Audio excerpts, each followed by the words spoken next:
Bonjour monstre gentil, j'espère que tu vas bien. Dans ma précédente vidéo, on avait enfourné les céramiques émaillées et je vous avais laissé sur un suspense.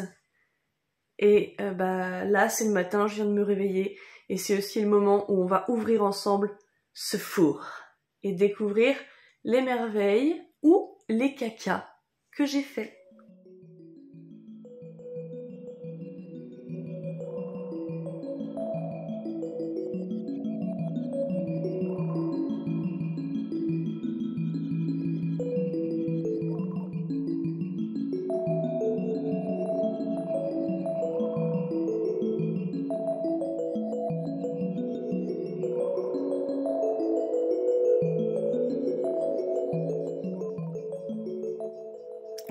Vous voyez celui-ci, qui, soit dit en passant, est absolument sublime, a collé au fond de ma plaque.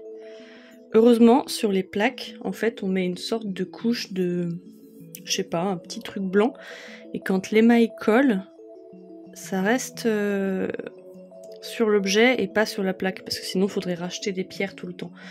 Donc ce que je vais faire, c'est que je vais essayer de rattraper ça à la Dremel.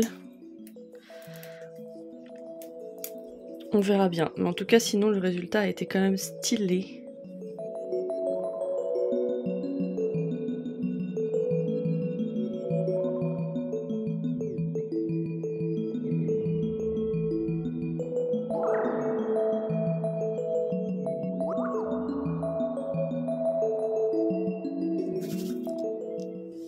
Et je suis plutôt contente. Parce que, à part cette potion, il n'y a pas eu de soucis.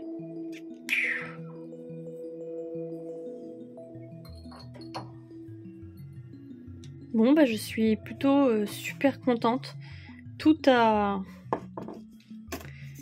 bien tourné et rend comme je l'imaginais.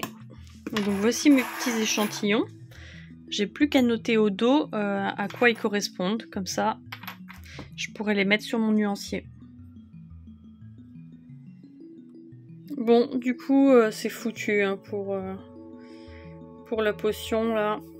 C'est dommage parce que la couleur était vraiment cool, mais tant pis. C'est la première fois que j'ai un problème de ce genre. Ça arrive.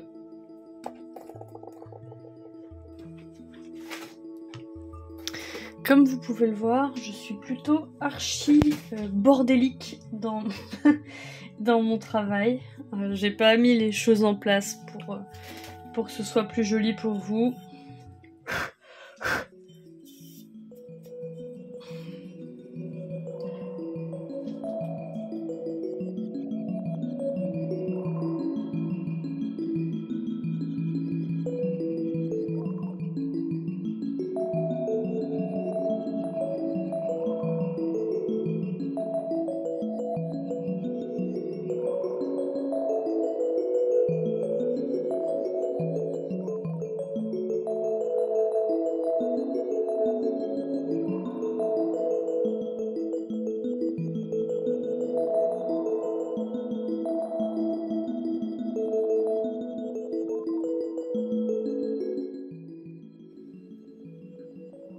Là vous le voyez pas parce que je vais mettre la vidéo en avance rapide, mais en fait je suis allée faire du plâtre dans ma maison en attendant que la première couche de bleu là sèche. Aïe aïe aïe. Devoir tout faire en même temps. Et vous voyez la couleur qu'a l'émail là, cette espèce de bleu vachement flash. En fait, au final, ça va donner ça. Donc effectivement, ça ressemble un peu, mais pas tant que ça. Du coup, je trouve ça compliqué de se projeter dans le résultat qu'on obtiendra au final, des fois.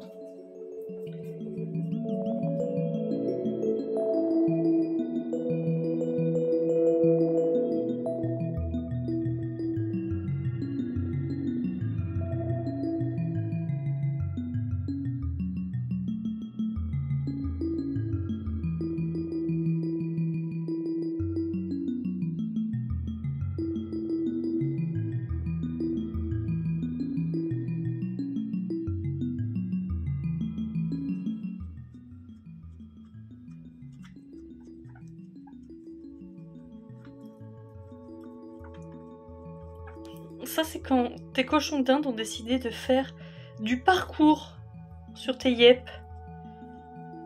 Ça va, hein, tranquille les gars? J'avais prévu de vous filmer beaucoup plus de choses que ce que j'ai filmé finalement, mais j'ai pas envie de passer pour une râleuse, ce que je suis en réalité, mais je suis tombée malade, donc j'avais vraiment une sale gueule, et en plus de ça, je me suis coincé le dos, donc j'avais vraiment la flemme de mettre le trépied, de filmer, etc. Ça m'aurait demandé plus d'énergie que ce que je pouvais en fournir. Mais j'ai quand même bien bossé. Et demain, je vais pouvoir lancer une cuisson de pièces émaillées. Donc c'est plutôt cool. Et ensuite, je pense que après-demain, je lancerai... je pourrai cuire les pièces qui sont sèches. Et ensuite, on verra où on en est. Je dois vous dire que plus l'événement approche, plus je suis stressée. Je dirais pas que je suis over stressée, mais quand même un petit stress. Et en fait, j'ai surtout peur de pas avoir assez d'objets. Hein. Je l'ai déjà dit, je crois, dans la première vidéo ou la deuxième. Mais c'est vraiment le truc. Genre, des fois, je me dis, ah, j'ai vraiment plein de choses à vendre, c'est cool. Et le lendemain, je me dis, mais c'est pas possible, en fait, j'ai rien, et ça va être genre trop pitoyable sur mon petit étalage. Donc bon, on verra bien. Ah oui, et aussi, vous voyez, à cause de tout ce travail, j'en ai perdu mes cheveux. D'épuisement, de dévotion. Les rageux diront que je suis simplement allée chez le coiffeur, mais chacun voit sa propre vérité.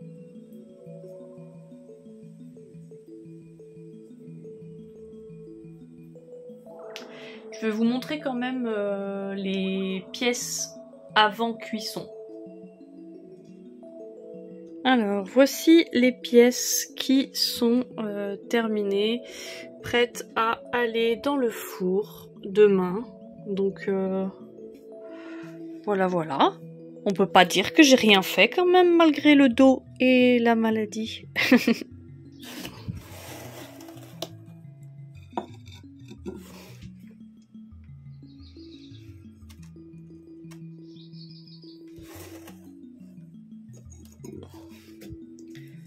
Je remplis mon four tôt le matin. Comme ça, j'ai l'espoir que peut-être je pourrais l'ouvrir avant ce soir.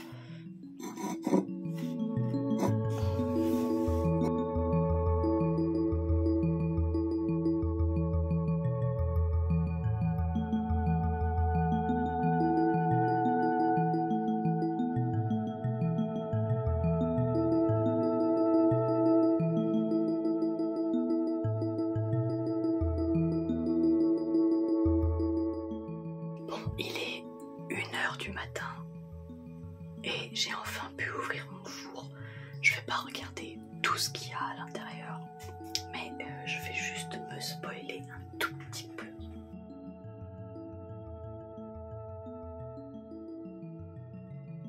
C'est la trace d'oreiller encore sur le visage que je vais aller découvrir mes céramiques. Je me suis un petit peu spoilée hier. Et déjà, j'ai vu qu'il y avait un truc qui avait tourné bizarre, donc on va voir le reste.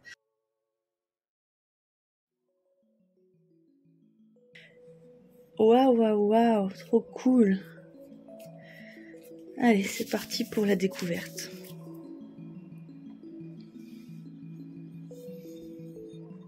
Je suis archi fan. Je suis trop contente de comment ça a tourné.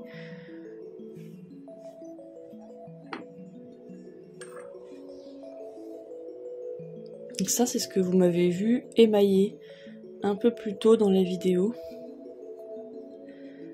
Avec le petit renard. Oh, c'est adorable. Il est dans sa petite maison. Je suis contente, au dernier moment, j'ai mis une espèce d'émail à effet ici pour que l'herbe soit un peu moins lisse et ça rend bien.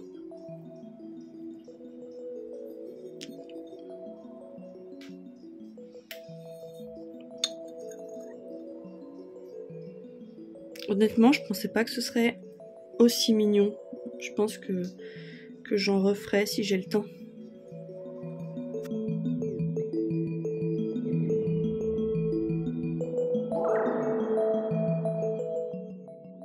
Bon bah je suis super contente du résultat, tout a rendu à peu près comme je le voulais, ou même mieux qu'est-ce que je l'espérais. Je vais pas vous montrer les pièces que j'ai fait en détail, je préfère garder ça pour le dévoiler au compte-gouttes par exemple sur Instagram, faire des jolies photos et puis garder aussi un petit peu la surprise pour le festival des citrouilles enchantées tout de même. Et là maintenant je vais lancer la cuisson des pièces qui sont sèches. Et je vais refaire un petit peu de poterie parce qu'en fait il y a des trucs qui ont rendu tellement bien que j'ai envie d'en avoir plus de disponibles. Donc je vais vite faire ces poteries pour qu'elles aient le temps de sécher, de cuire, etc. etc. À force, vous connaissez la chanson.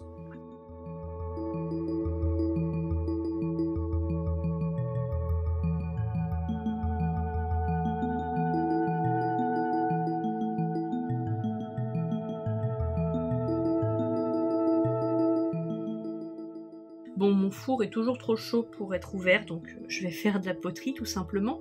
Super bonne nouvelle, il y a le groupe Stupéflip, que vous connaissez peut-être, j'espère pour vous, qui vient de sortir un nouvel album. Donc je vais tranquillement l'écouter, tout en modelant des petites citrouilles. Voilà. Alors oui, je sais, j'ai déjà fait quelques citrouilles, mais en vrai je les trouve tellement mignonnes que ça m'a donné envie d'en refaire d'autres. Tant pis si je les vends pas, mais de toute manière c'est tellement agréable à faire et puis au pire ça fera joli sur mon étal, donc c'est parti.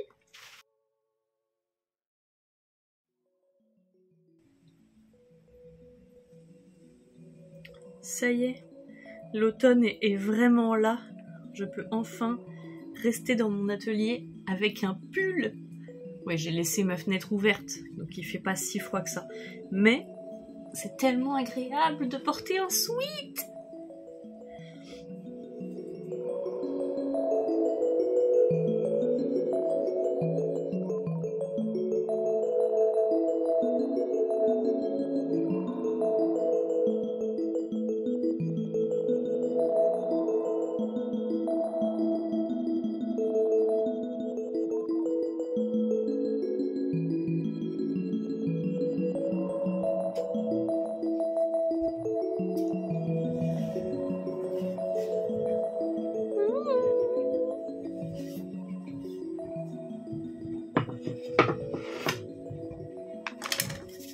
Bon, je vous ai pas montré la sortie du four, mais tout est sorti en très bon état, donc plus qu'à émailler tout ça.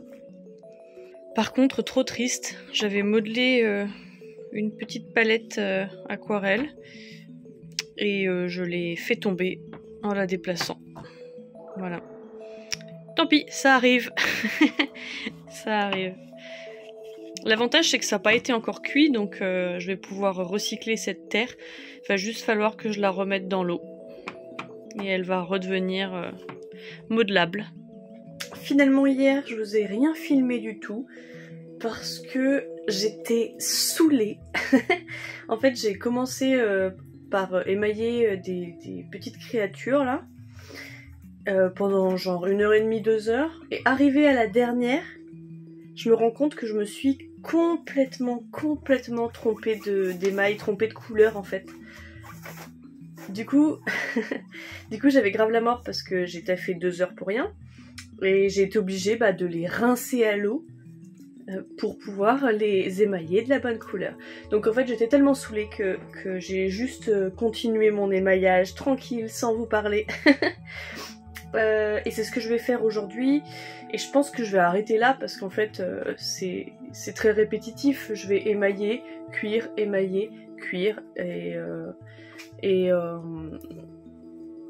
mon avis on se retrouvera quand j'aurai fini mon stock et que je... peut-être le jour du marché, je sais pas. Bon, en tout cas, vous avez bien compris le processus, je crois.